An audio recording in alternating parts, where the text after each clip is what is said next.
بسم الله الرحمن الرحيم، وصلي وسلم على سيدنا محمد وعلى آله وصحبه وسلم. اليوم سوف نتحدث عن كيفية الاستعلام عن جاهزية الرقم الوطني. نذهب إلى هذا الرابط الذي سوف أضعه أسفل الفيديو www.sudanembc.org.sa. هنا عن السودان: خدمات الموظفين، التأشيرات، اقتصاد الاستثمار، خدمات إلكترونية، معلومات الاتصال. هنا تضغط رقم 2 استعلام جاهزية الرقم الوطني. تنبثق إليك هذه الصفحة. استعلام جاهزية الرقم الوطني.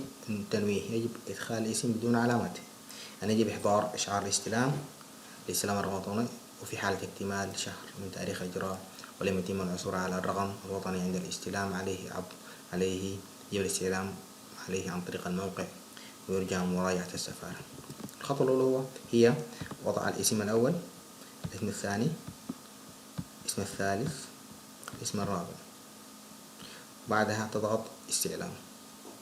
سوف يظهر إليك رقمك الوطني. إذا كان جاهز قم بطباعته وأخذ هذه الورقة لكي تستلم رقمك الوطني، واللي ما صار